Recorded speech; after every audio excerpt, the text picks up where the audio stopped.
감사합니다. 우리가 성경을 읽을 때마다 당연히 성경은 하나님의 책이기 때문에 모든 성경의 모든 내용들 늘 하나님의 이름이 드러나고 하나님의 뜻이 확실하게 보여지고 있습니다. 말씀을 전하는 선지자나 또 하나님의 대언자들, 그리고 하나님의 말씀을 듣고 잘 순종하는 사람들, 믿음의 사람들, 하나님의 말씀을 거절하고 거역하고 반역하고 대항하는 죄인들, 이렇게 등장합니다. 분명하게 보여지죠. 성경 가운데 유일하게 에스더서에서는 하나님의 이름이 전면에 등장하지 않습니다. 사람들만 나타나지요. 하나님이 막 홍해 바다를 가르시고 요단강을 쌓이게 하시고 그렇게 어떤 기적을 행하신다거나 아야람 골짜기 위에서 해가 멈춘다거나 히스기야의 사건에서 나타난 것처럼 해시계가 뒤로 물러가는, 지구가 거꾸로 도는 거죠. 아마 요즘 과학 한다고 하는 분들이 들었을 때는 황당무계한 이야기라고 코웃음을 치겠습니다마는, 그런 기적적인 역사하심으로 권능을 보이거나 선지자나 하나님의 사람들에게 꿈이나 또 계시를 통해서 나타나셔서 또 명령을 하시거나 이런 내용이 전혀 없습니다. 하나님이 안 보이시는 것 같습니다. 다만 바빌론의 포로로 끌려와서 이제 제국이 통치자가 바뀌죠. 페르시아로. 그런 과정 속에서 정착하고 살아가는 유대인들이 등장인물로 나타나서 그냥 그렇게 시간 속에 살고 있습니다. 그냥 그 이야기입니다. 그래서 극단적으로 어떤 사람들은 에스더서는 성경에서 제외되어야 된다 이렇게 주장하는 분들도 있기도 합니다. 그러나 에스더도 역시 다른 성경과 마찬가지로 하나님께서 하나님의 백성들에게 주신 은혜의 말씀이시고 계시의 말씀이시고 다른 성경과 같이 그 말씀을 읽고 따르는 주의 백성들에게 유익한 책이 말씀입니다. 본문에 등장하는 유대인 모르드게, 그리고 그의 사촌 여동생 하다사라고 하는 유대인 이름이고, 그 다음에 에스더가 하나님을 경유하는 구원받은 하나님의 백성으로 등장하죠. 이 사람들 분명히 하나님의 은총을 받은 사람들, 구원받은 사람들 맞습니다. 이제 포로로 끌려와서 이제 바벨론이 됐다가 페르시아가 됐다가 뭐 나라 이름이 바뀌고 왕도 바뀌고 뭐 그렇습니다만은 그냥 이들에게는 뭐 달라질 게 없습니다. 그냥 일상을 살고 있습니다. 다른 사람들과 다를 것 없어 보이는 그런 일상을 살아가고 있습니다. 근데 어디까지나 그건 평범한 사람들이 왔을 때 그렇게 보이는 것이고, 하나님이 보셨을 때는 모르드게와 에스더의 삶이 다른 사람들의 삶처럼 그런 평범한 일상이 아니라 하나님 앞에서 믿음으로 사는 거룩한 제사를 드리고 있는 것이죠. 향기로운 것입니다.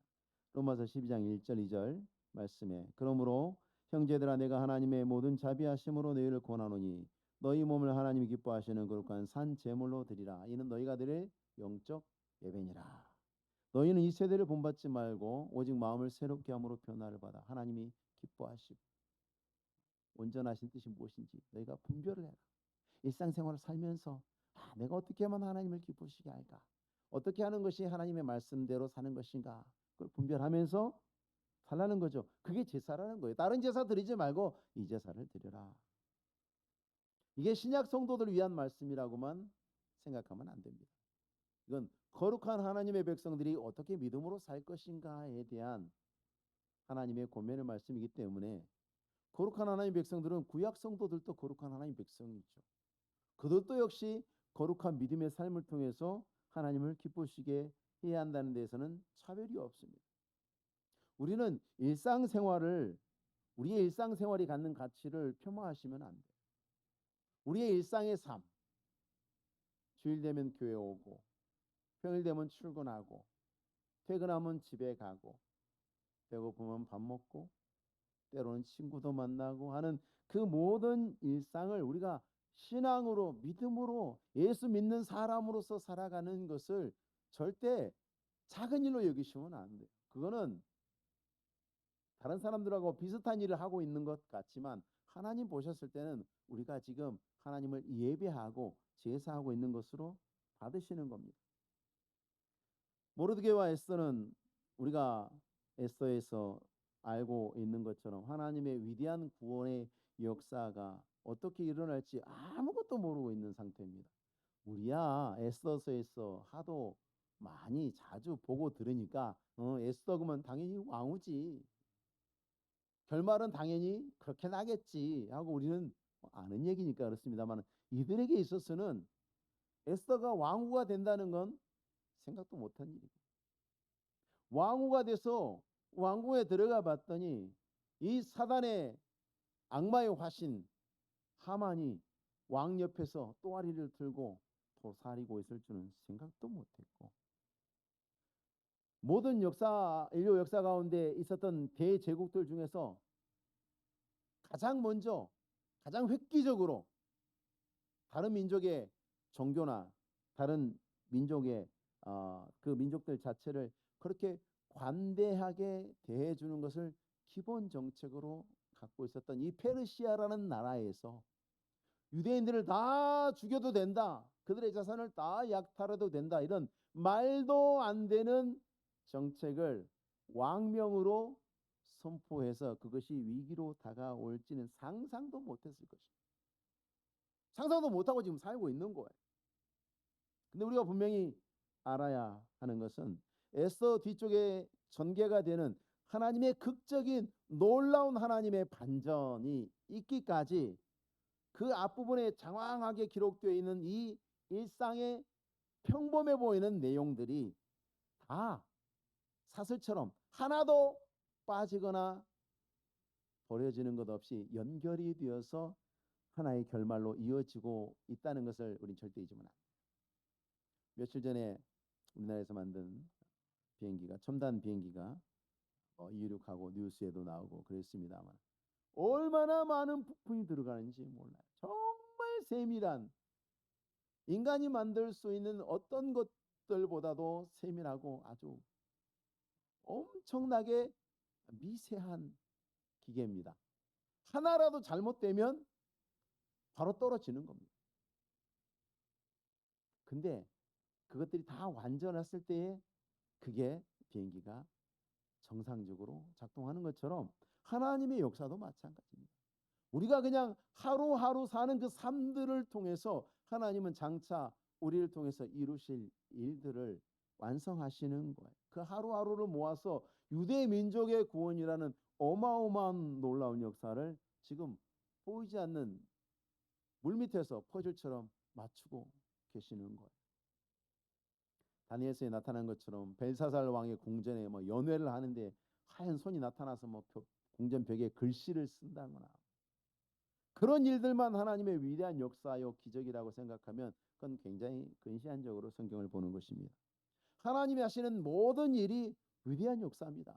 하나님의 자비하심과 하나님의 신실하신 그 하나님의 성품이 드러나는 모든 일이 기적입니다. 사람들이 보기에 초자연적인 어떤 역사들, 신기하고 이상한 것들만 그런 것들만 하나님의 기적이 아닙니다. 거룩한 하나님께서 그 백성들 가운데서 함께 하시고 그 백성들이 하나님의 뜻에 따라 순종하고 또 말씀을 붙들고 살고 하나님을 사랑함으로 예비하고 그렇게 사는 것도 하나님의 뜻을 이루시고 구원하시는 하나님의 선한 도구라는 것을 여러분 믿으셔야 돼요. 내 삶 속에 밤에 하나님이 안 나타나고 내가 기도하는데 무슨 하나님 음성을 안 들려주고 그러니까 하나님 나하고 굉장히 멀리 계신 것 같고 하나님 나한테 별로 관심이 없는 것 같고 내게는 하나님의 역사 같은 것은 없는 것 같고 그렇게 생각하면 안 되는 겁니다. 예수님께서 사복음서 내용을 보면 예수님께서 기적을 행해가지고 예수님 믿는 사람보다 예수님의 진짜 제자들은 예수님 말씀 듣고 따라온 사람들. 사도행전은 성령행전이라 그러죠. 수많은 기적으로 가득한 책이지만 사도행전 안에 믿음으로 하나님 옆에 나와서 교회가 세워지고 하는 그 모든 것들은 다 바울이 전한 복음의 힘입니다. 말씀의 힘입니다. 그리고 그들 가운데 일어난 기적의 역사들보다 그들이 믿음으로 하나님 앞에 살고자 하는 그 평범한 그들의 신앙생활이 아름답게 빛나고 있는 것이 사도행전입니다. 자, 에스더가 왕후가 된 일을 생각해 보십시오. 자, 그 일이 어떻게 시작되었을까? 자, 2장 오늘 본문 우리가 읽은 2장 7절에 보면 그의 삼촌의 딸 하닷사 곧 에스더는 부모가 없었으나 용모가 곱고 아리따운 처녀라. 이 말씀을 보면서 에스더는 원래 예쁘게 생겼으니까 왕후가 됐구나. 에스더는 좋겠다 이뻐서. 이렇게 생각하면 하나님이 성경 이렇게 쓰실 필요가 없겠죠. 그렇게 생각했다면 그건 생각을 조금 많이 덜 하신 겁니다. 그럴 거라면 굳이 하나님께서 에스더서를 이렇게 장황한 이야기로 기록해서 남겨두시지 않았을 겁니다. 우리의 시선은 2장 7절의 뒷부분을 주목해야 됩니다. 그의 부모가 죽은 후에 모르드게가 자기 딸같이 양육하더라. 모르드게가 포로로 끌려왔을 때는 장성한 사람으로서 끌려온 거죠. 자, 새로운 땅에 끌려왔습니다마는 기회의 땅은 아니죠. 노예로 끌려왔으니까. 일단 모든 생활이 고달픕니다. 그런데다가 그 고달픔에다가 하나 더 추가돼서 새로운 땅에 보통 한 곳에 오래 사시는 농부들은 그냥 달력 안 봐도 언제쯤 되면 홍 심어야 되고 언제쯤 되면 배추 심어야 되고 다 알죠. 그죠? 비가 얼마큼 와야 되고 얼마큼 안 오면 내가 뭘 해야 되는지 다 압니다. 왜? 거기서 오래 살았으니까 그 땅을 아는 거예요. 근데 그게 바뀌어요. 그러면 여기에 뭘 심어야 되는지, 언제 심어야 되는지, 어떻게 해야 되는지 다 배워야 돼요. 고난이 하나 더 생긴 거죠. 자, 그런 삶이 그냥 평안할 리는 없습니다. 고달픈 인생이죠. 그런 고달픈 인생 속에 부모 잃은 사촌 여동생, 그 여동생을 자기 딸같이 양육하더라. 이게 그런 상황 속에서 쉽지 않은 일이라는 것은 우리 잘 알고 있습니다. 절대 쉽지 않습니다. 나는 잘할 수 있어. 그런 분들이 아마 제일 못할 수도 있어요. 더군다나 모르드게는 도성 수산에 살고 있습니다. 도성 수산. 오늘날로 수산이라는 곳이 도시 이름입니다. 오늘날 같은 경우는 수도에 모든 것이 집중되어 있으면 전국적으로 불평 원망이 많죠. 지역도 좀 묵고 살게 해주세요. 그리고 막 이렇게 막 사람들의 목소리가 막 높아지지 않습니까? 그래서 이제 중앙 정부에 있던 많은 기관들을 뭐 부산 보내고 진주 보내고 전주 보내고 광주 보내고 대구 보내고 흩어서 보낸 이유가 뭡니까? 밑에서 우리도 살게 해달라고. 왜 서울만 잘 사냐고 그러면서 밑에서 사람들의 목소리가 와가 시끄럽거든요. 근데 고대에는 그 나라의 모든 국력이 왕이 사는 도시에 집중이 돼 있어요. 그래야만 됐어요. 왜? 어디서 반란이 나든지 제압하려면 여기에 가장 강력한 힘이 있어야 되거든요. 왕이 있는 곳에 가장 강력한 힘이 있지 않으면 더 강력한 힘이 있는 도시의 통치자가 왕이 되려고 반란을 일으키기가 아주 쉬운 구조였어요. 그래서 제국을 움직이는 모든 권력과 정치 권력과 경제 권력이 움직이는 심장과도 같은 곳이 바로 모르드게와 에스더가 살고 있는 곳입니다. 한 가지 더 첨언을 하자면 오늘날에도 이란은 아랍 쪽이 아닙니다. 이란은 페르시아족이라고 완전히 다른 민족이고요. 지금도 전 세계적으로 그 미모를 자랑하는 미인이 많은 곳으로 유명한 곳입니다. 지금은 이슬람 근본주의 때문에 잘 안 나와서 그렇지만 그 전에 팔레비 왕조가 다스리던 때 굉장히 이란이 자유로웠을 때는요. 이란 여성들이 세계 미인 대회에 아주 엄청난 영향을 끼칠 정도로 미인이 많은 동네입니다. 자, 생각을 해보십시오. 얼마나 뛰어난 처녀들이 많겠습니까? 지금 왕의 아내를 선발하게 되어서 자 후보자를 물색하게 되었습니다. 그러면 신문에 광고되지는 않았겠죠. 그 지역의 관리들에게 이제 명령이 하달될 거예요. 너희 지역의 왕후 후보자들을 추천해라. 이렇게 이제 관리가 내려오겠죠. 그럼 생각해 보세요. 내가 다스리고 있는 동네에 어떤 아가씨가 왕후가 된다 그러면 나는 출세길 열리는 거죠. 그렇지 않겠어요? 그 왕비의 아버지도 여기 살아. 어머니도 여기 살아. 삼촌도 여기 살아. 가족이 다 여기 살아. 줄될 때가 한두 개 아니야. 근데 왕후가 됐어. 그러면 출세길 열리는 거죠. 그러니까 관리들이 얼마나 혈안이 됐겠습니까? 우리 동네에서 제일 예쁜 아가씨를 뽑자. 그럼 또 어떻게 할까요? 당연히 자기 부하들에게 야, 너네 사는 동네에서 다수소문에 최고의 미인들 선발해라. 우리 동네, 우리 도시 대표로 뽑히는 그 사람을 추천한 사람은 보너스 준다. 그랬겠죠. 그러면 이제 가가지고 동네마다 이자뜻하면서 야, 우리 동네 누가 제일 이쁘냐? 추천해봐. 이게 밑에서부터 저인망처럼 다 끌어올려 오는 거예요. 어떤 사람을 택했을까요? 사람들의 소문과 평판이 들리면 사람들의 소문과 평판만 듣고 하지는 않겠죠. 관리가 직접 가서 자기가 확인했겠죠. 모르드게와 에스더 주변에 사는 모든 사람들이 봤을 때, 그리고 그 관리의 부하가 봤을 때에, 그리고 그 관리가 봤을 때에도 에스더는 제국의 왕비가 될 만하다고 여겨졌다는 것을 생각하시오. 제국의 왕비가 될 만한 사람, 그게 미모로만 되겠습니까? 이 동네에는 미인이 길 가다가 흔하디 흔한 지역이라고 말씀을 드렸죠. 모르드게가 에스더를 정말 금지옥엽처럼 귀하게 돌본 겁니다. 여러분, 아무리 예쁜 사람도요, 천하게 키우면 천하게 돼요. 천하게 말하고 천한 언어가 나오고 천한 생각을 하고, 그래서 눈빛도 천하고 표정도 천해지는 거예요. 사람이 그런 겁니다. 모르드게가 신앙인품으로 하나님을 경외하는 참으로 훌륭한 교육으로 에스더를 귀하게 여겼을 뿐만 아니라 바르게 키웠기 때문에 에스더가 기품 있는 처녀로 누가 봐도 왕후가 되실 만한 분이다라고, 누가 봐도 왕후가 되실 만한 분이다라고 인정받게끔 양육을 한 거예요.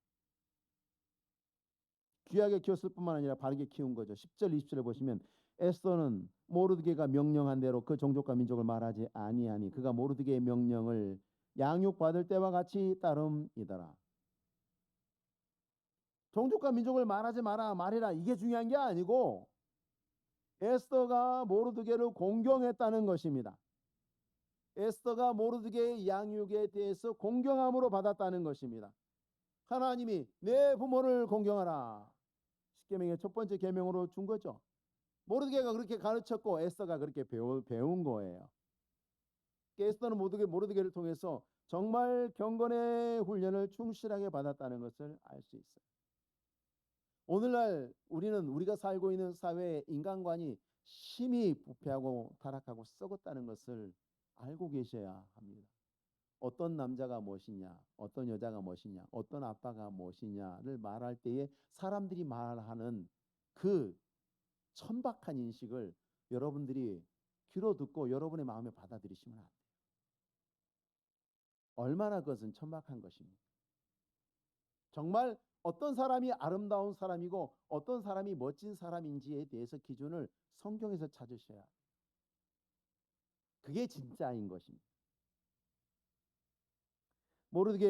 아무리 모르드게에게 배웠을지라도 에스더가 또 안 받아들이면 의미가 없죠.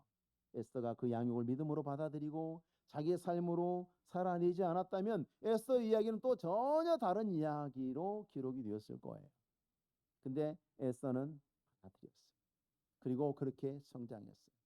근데 여러분, 에스더 개인 입장에서 봤을 때에 지금 에스더가 직면하고 있는 이 사건은 그렇게 달갑고 기쁜 사건이 아니에요.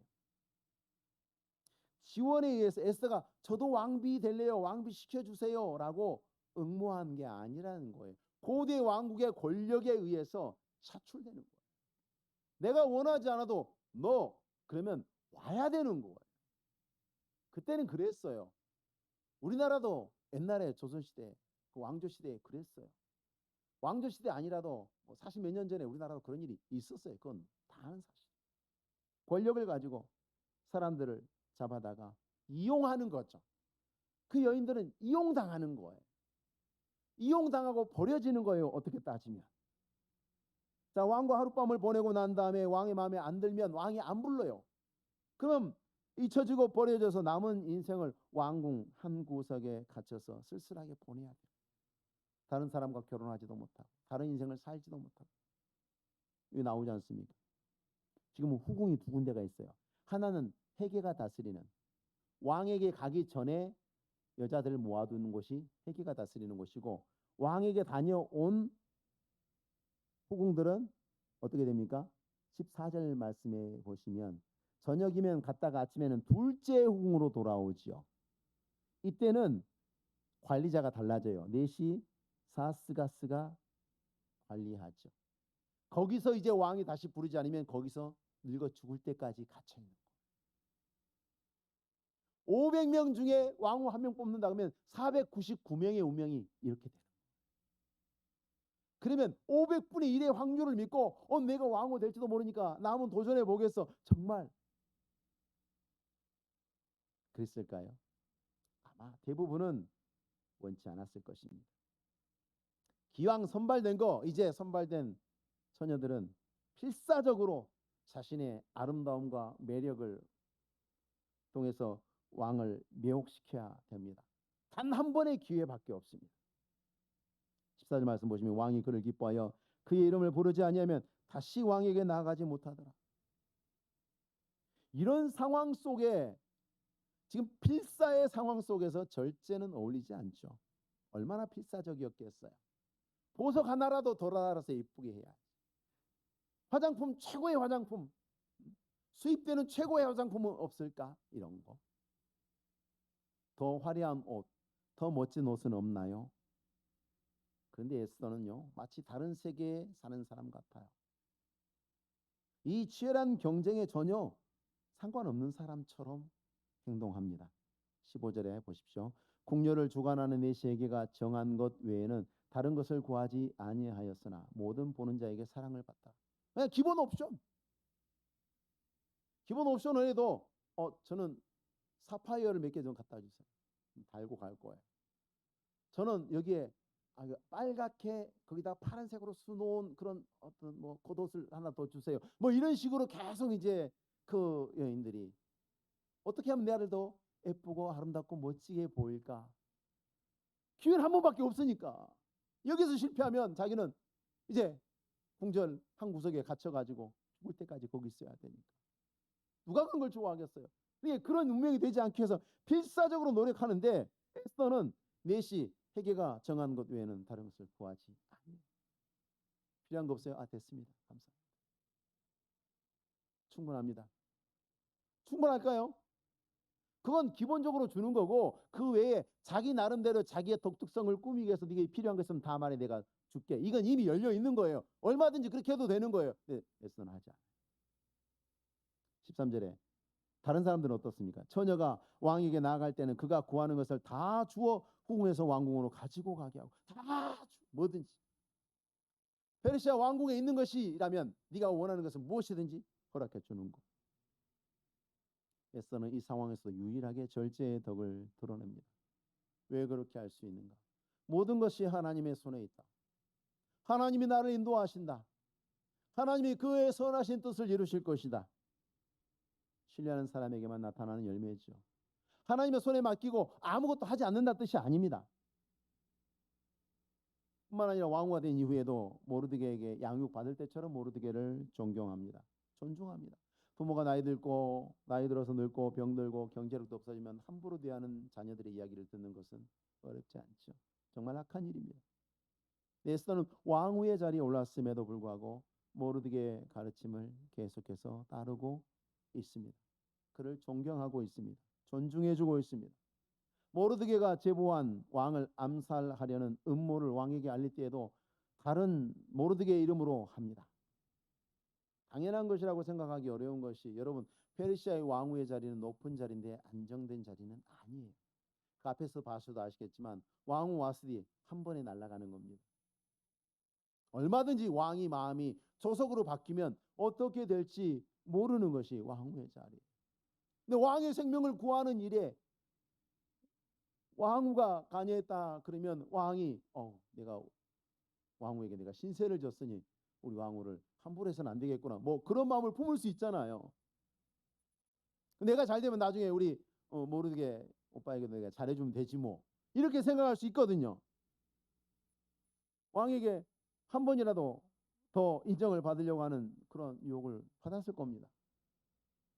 근데 에스더는 침묵함으로 가로채지 않습니다. 모르드게가 이 일을 고했다는 것을 정확하게 알립니다.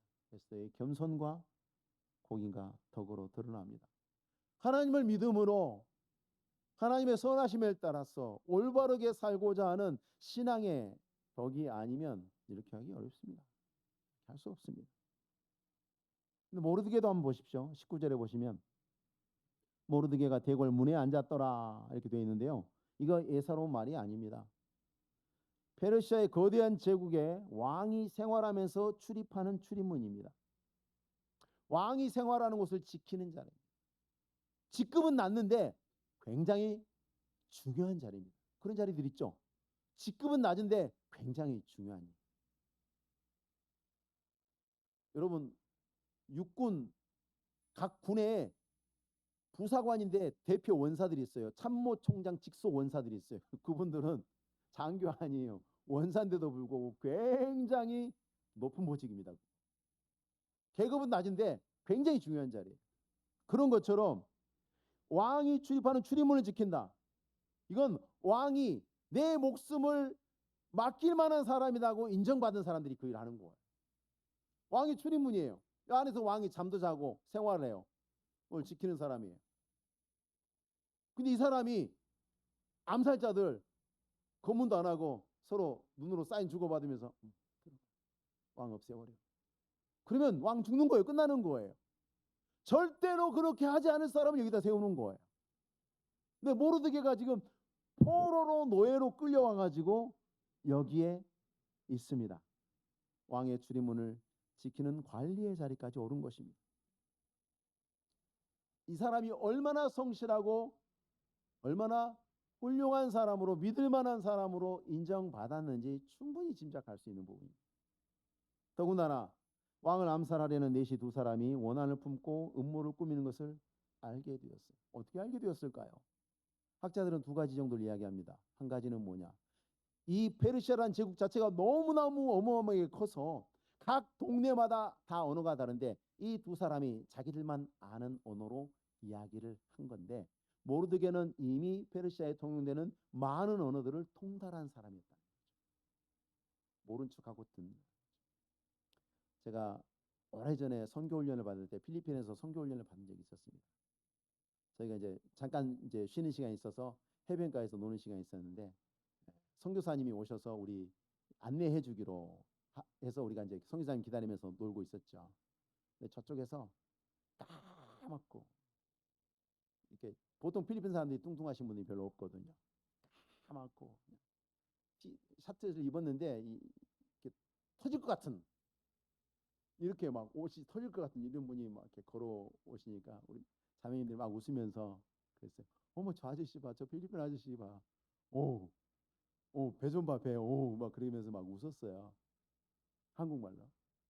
그분이 가까이 오셔서 제 배가 그렇게 커요? 선교사님. 필리핀 사람처럼 생겼어요. 똑같이 필리핀 사람처럼 생겼어요. 한국말을 다 알아들어요.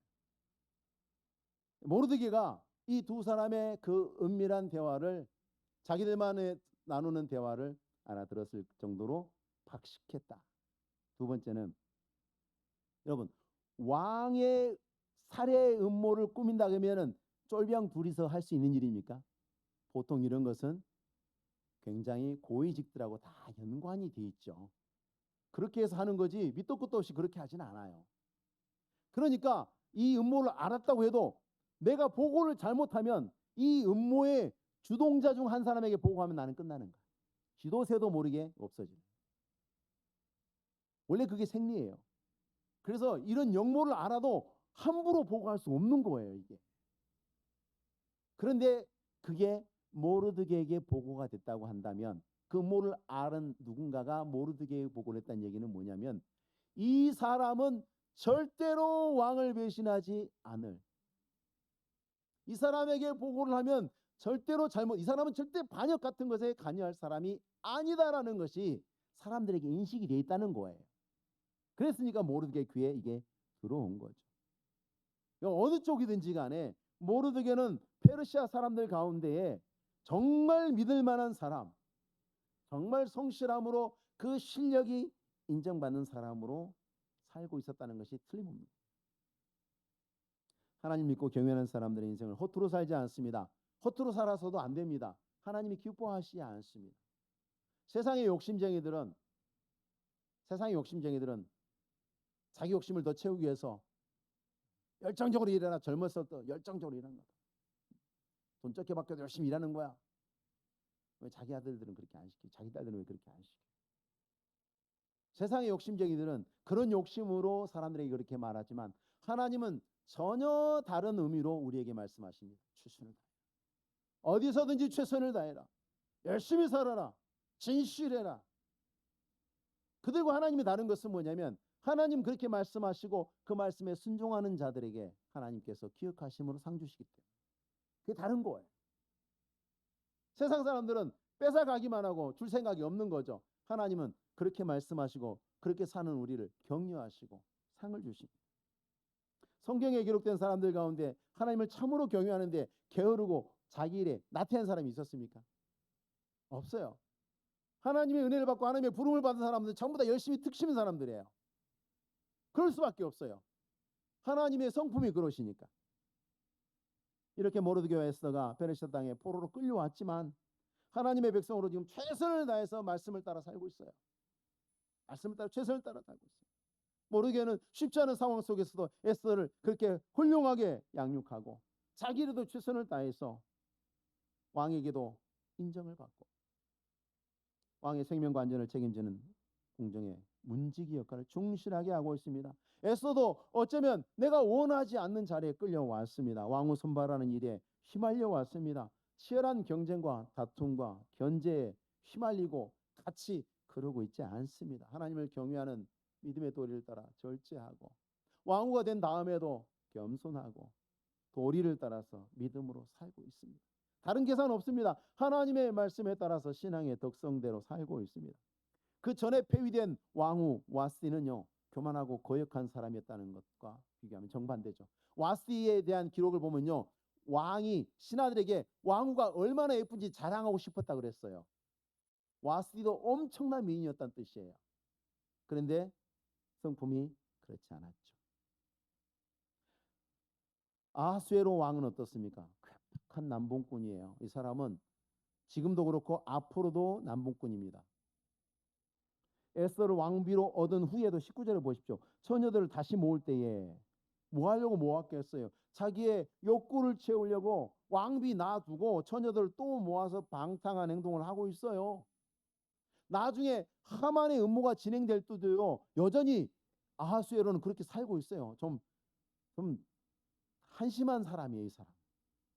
4장 11절에 내가 부름을 입어 왕에게 나가지 못한 지가 이미 30일이라 하라 하니라. 모르드게가 에스더에게 야, 우리 유대인이 다 죽게 생겼다. 네가 왕후니까 왕에게 가서 이것이 잘못됐다는 것을 네가 호소해야 되지 않겠느냐 라고 명령했을 때 상황이 이래요. 왕후를 두고도 30일 동안 다른 여자들하고 다른 곳에서 잠을 잤다는 뜻이에요. 밤에만 그랬냐? 낮에도 왕후를 한 번도 부른 적이 없어서 30일 동안 왕 얼굴을 못 봤다. 얼마나 웃기는 사람입니까? 그럼에도 불구하고 에스더의 말과 행동을 보면 평정심을 잃지 않고 묵묵하게 자신의 하나님을 믿는 사람으로서 자신의 올바른 도리를 따라 행하고 있잖아요. 이 사람들의 신앙생활이 전개되는 가운데에 하나님이 장차했을 크고 위대한 구원의 사역을 준비하시고 간섭하시고 역사하시고 계신 거예요. 여러분, 오늘 본문의 말씀 보면요, 말씀이 평이하게 지나가다가 그 사이사이에 하나님의 간섭하심이 톡톡 나와요. 9절 말씀 보십시오. 헤게가 이 처녀를 좋게 보고 은혜를 베풀어. 헤게가 이 처녀를 좋게 보고 은혜를 베풀었다. 자, 왕의 여자를 고르는 넷이 헤게는 이방면에 정통한 사람이겠죠. 예쁜 여자, 남자가 혹할 만한 여자를 골라서 왕에게 바치는 사람이에요. 여자 보는 눈은 어마무시하겠죠. 사람 고르는 일에 전문적으로 하는 사람 눈에 좋게 보였다. 에스더가 정말 출중한 사람이었다라는 말도 되겠지만, 수많은 처녀들 가운데 에스더가 눈에 띄어서 특별한 호의와 보살핌을 받았다는 것은 하나님의 특별한 섭리예요. 여러분, 상식적으로 한번 생각해 보세요. 바보가 아닌 이상 상식적으로 한번 딱 생각해 보세요. 자, 이 헤게는 관원이에요. 내가 100명의 처녀들을 돌보고 이제 관리를 하고 있는데, 이 중에 A가 왕후가 되겠다 싶어가지고 A에게 굉장히 잘해줬어요. 근데 왕이 변덕을 부려가지고 C를 왕으로 삼았어요. 그러면 C는 그동안 저 내 C는 A만 이뻐해. 나는 신경도 안 써. 웃기는 사람이네. 그런데 이 사람이 왕후가 됐어. 내 C는 어떻게 될까요? 어떻게 될까요? 그럼 무모한 짓을 하겠어요? 잘해야 본전인데 그건 이 상황은 지금 잘해야 본전인 상황이에요. 절대로 이렇게 하면 안 되는 거예요. 이런 일을 하는 사람은요, 철저하게 중립을 지킵니다. 절대적으로 중립을 지키는 것이 자기에게 절대적으로 유리합니다. 헤게는 굉장히 자기에게 해로운 일을 하고 있는 거예요. 500명의 후보자가 있으면 499대 1의 확률로 위험한 일을 하고 있는 거예요. 499가 위험해. 1위 왕후가 된다고 해서도 잘해야 본전인 거예요. 이런 일 왜 하겠어요? 사람이 일반적으로는 절대 하지 않을 일이죠. 근데 했어요. 왜 했겠어요? 하나님의 간섭하신 거예요. 하나님의 간섭하심이 아니면 절대로 이렇게 하지 않아요. 아무리 머리가 나쁜 사람도 그게 자기한테 해롭다는 것을 알아요. 두 번째 17절에 보시면, 왕이 모든 여자보다 에스더를 더 사랑함으로 에스더가 모든 처녀보다 왕 앞에 더 은총을 얻은지라. 이 남봉꾼 아하수에로의 마음을 하나님이 사로잡고 역사하신 겁니다. 이후에도 아하수에로의 이 좋지 않은 습관은 계속됩니다. 이 사람 본성이 이래요. 근데 왕후를 결정하는 바로 그 순간에 하나님이 왕의 마음에 특별한 섭리로 간섭하시고 역사하신 거예요. 그래, 왕이 봤을 때도 에스더가 최고로 보이고, 헤게가 봤을 때도 에스더가 최고로 보입니다. 또 한 가지가 더 있습니다. 하나님이 어떻게 역사하셨냐면, 이건 좋은 쪽으로 역사하신 거죠. 하나님이 안 좋은 일을 통해서도 역사하셔요. 모르드게의 고발로 왕을 암살하는 음모가 사실이었다는 게 증명이 되었죠. 그래서 죄인들이 처형이 됐어요. 그런데도 불구하고 이 사실을 고발하는 공로자에게 아무런 보상이 없습니다. 굉장히 있을 수 없는 일입니다. 23절에 조사하여 실정을 얻었으므로 두 사람을 나무에 달고 그 일을 왕 앞에서 공중일기에 기록하니라. 공중일기에 기록하니라. 그냥 보고하고 끝나면 돌아서서 다른 일 하다가 깜빡 잊어버릴 수도 있어요. 그런데 이건 중요한 사건이니까 공중일기에, 소위 말하면 조선왕조실록, 사관들이 그 앞에서 기록을 하는 거예요. 자, 이를 어떻게 기록할 것인가? 그러면 전하, 이건 이렇게 해서 저렇게 하시죠. 그래, 그렇게 기록하도록 하라. 그럼 다 기록하고, 그러면 기록한 것을 읽겠습니다. 또 읽었겠죠. 이거 잊어버릴 수 있는 사건이 아니에요. 여러분, 왕의 목숨을 구해줬는데 아무것도 안 해줬다? 아까도 말씀드린 것처럼 왕을 죽이려고 하는 사람들은 얼마나 필사적이겠어요. 목숨 걸고 하는 거예요. 이렇게 필사적인 사람들의 음모를 왕에게 알린다는 것은 나도 순식간에 제거될 수 있다는 뜻이에요. 굉장히 위험한 일이에요. 그러니까 고발한 사람도 목숨 걸고 하는 거예요. 그런데 아무 보상을 안 해줬다. 그러면 다음에 누가 목숨 걸고 왕의 안전에, 왕에게 도움되는 이야기를 해주겠어요? 누가 왕의 편에 서서 왕을 지키는 일을 하겠어요? 안 하죠. 그러니까 왕 정도 되는 정치적 감각을 갖고 있는 사람은 절대 이런 짓을 하지 않아요. 자기에게 정말 유익하고 중요한 일, 자기의 손해를 무릅쓰고 나를 위해서 일해준 사람들에 대해서는 반드시 보상을 하죠. 왕이 잊어버렸어요. 아하수에로 왕이 잊어버렸어요. 왕만 잊어버린 게 아니라 누구도 잊어버렸어요? 옆에 있는 신하들도 다 잊어버렸어요. 사관도 잊어버렸어요. 더 놀라운 것은 모르드게가 야, 이거 왕이 죽을 수 있는 문제를 내가 구해줬는데 나한테 상도 안 줘? 모르드게 아이스한테 전화해. 에스더야, 나 오빠인데, 야, 이럴 수 있냐? 네 왕후잖아. 네가 가서 한마디 좀 해. 어떻게 이럴 수 있어? 내가 왕 목숨 구해줬는데, 야, 뭐 상도 좀 줘야지라고 하지 않았습니다.